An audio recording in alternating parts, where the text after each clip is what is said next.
If you don't understand something in the religion, ask people who know more. And when they give you an answer and you're not satisfied with their answer, you tell them, I am not satisfied with your answer. I need better understanding.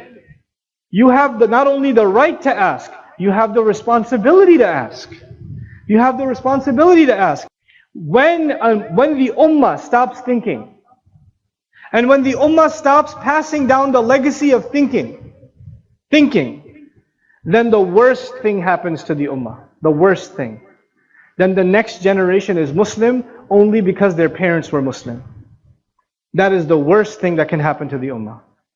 Because then, the only reason that a child should hold on to Islam is because his parents were expecting it. You know, we're living in a day and age where families are very separated and children live a very independent life from their parents now. They go to college, they go to university, they get a job, they have their own life. Isn't that the case? And when they have their own life, you'll notice the vast majority of, whether you're Buddhist or Hindu or Christian or Jewish or Muslim, it doesn't matter. You'll see most cases, the parents are religious and the children are what? They're not religious. And they say, well, when I used to live with my parents, they used to take me to church every week. My father used to take me to Jumu'ah every week. But now I don't live with my dad, I'm in college, I'm free. I don't have to go now. I don't have a reason anymore. The reason was my parents. And when they go back for vacation to their parents' house, then they go back to Jumu'ah again. And then they go back to college and they're free again. Isn't it? You know why this happens? Because we did not teach our children how to think about Islam for themselves. Why are they Muslim? Why must they accept Allah? Why must they accept the Quran? Why must they ask intelligent questions? Our religion is not a religion where you just accept with your eyes closed, we just follow it. No, no, no, no, no. Ibrahim alayhi salam didn't even just ask people. Look at the legacy of Ibrahim alayhi salam. He even asked Allah, Rabbi arini kayfa tuhyil mawta. Master, show me, how do you give life to the dead?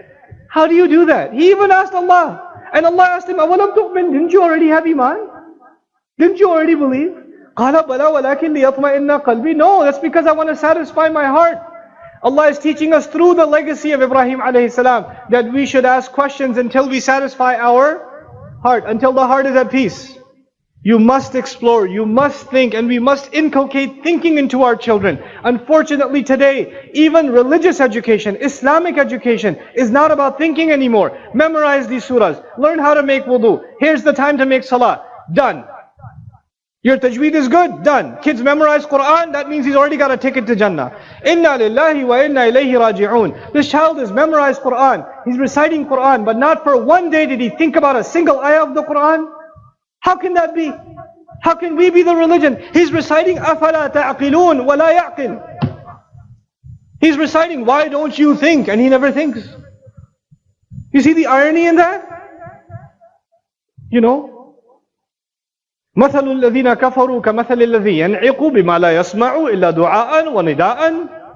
This kid is leading Taraweeh. We're celebrating this child has memorized Quran. He's leading the prayer and he's reciting the example of those who, when they hear the call of Allah, it's like they're hearing just the calls of animals. It doesn't make any sense to them. And he's reciting it and he doesn't understand it. This is a tragedy. This is an absolute tragedy in this ummah. And it has to be undone, and this generation will have to undo it. Because wallahi al-azim, you know what is attracting people towards atheism? What's attracting people away from religion? I believe in science, I don't believe in God. There's all these people now. Why? Because they say, well, science, you get to think. In philosophy, you get to think. In atheism, you get to think. When religions don't want you to think, maybe other religions don't want you to think. Our religion is based, rooted in thinking. Download our mobile applications or register on our official website to get access to exclusive content. Links given in description of video.